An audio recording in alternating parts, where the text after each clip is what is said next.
प्रभु श्री राम के जीवन से जुड़ी कुछ ऐसी अनसुनी कहानियाँ जो आज भी सोचने पर मजबूर कर देती है। श्री राम के जन्म की कथा तो सभी ने सुनी हुई है, लेकिन क्या आप जानते हैं कि श्री राम की मृत्यु कैसे हुई थी? अयोध्या में भगवान श्री राम जन्म मंदिर का निर्माण तेजी से चल रहा है। इस वर्ष 22 जनवरी 2024 को श्री राम मंदिर में रामलला की प्रतिमा में प्राण प्रतिष्ठा का अनुष्ठान समारोह होगा। श्री राम को विष्णु जी के 7वें अवतार के रूप में पूजा जाता है। प्रभु श्री राम के जीवन से जुड़ी कुछ ऐसी अनसुनी कहानियां हैं जो आज भी सोचने पर मजबूर कर देती हैं। श्री राम के जन्म की कथा तो सभी ने सुनी हुई है, लेकिन क्या आप जानते हैं कि श्री राम की मृत्यु कैसे हुई?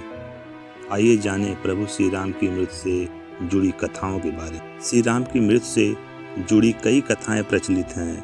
पहली कथा के अनुसार जब सीता माता ने अपने दोनों बच्चों लव और कुश को प्रभु श्री राम को सौंपा और धरती माता में समा गई। माता सीता के जाने से प्रभु श्री राम बहुत दुखी हो गए।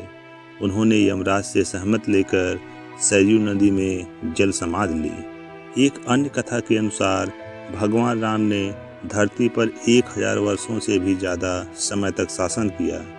पद्म पुराण के अनुसार भगवान राम जब अपना अवतार काल समाप्त करके एक ऋषि का रूप धारण करके आए, तब यमराज भी एक ऋषि के रूप में आए और उन्होंने राम जी से बात करने का आग्रह किया और एक शर्त रखी कि बात करते समय कोई भी बीच में ना आए।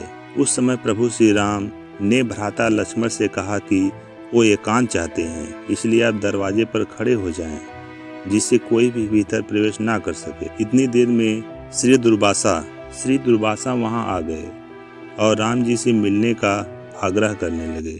लक्ष्मण जी के मना करने पर भी श्री नहीं माने और क्रोधित होकर बात करने लगे।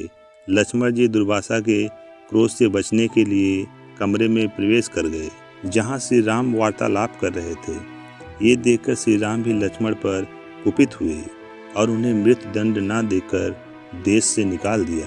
लक्ष्मण जी के लिए यह मृत्यु के ही समान था, इसीलिए वो सरयू नदी में समा गए और शेषनाग का रूप धारण कर लिया। भाई की जल समाधि से आहत होकर श्री राम ने भी जल समाधि का निर्णय ले लिया। वो सरयू नदी के अंदर गए और भगवान विष्णु का अवतार ले लिए। इस तरह श्री राम ने मानव शरीर त्याग दिया और बैकुंठ धाम चले गए।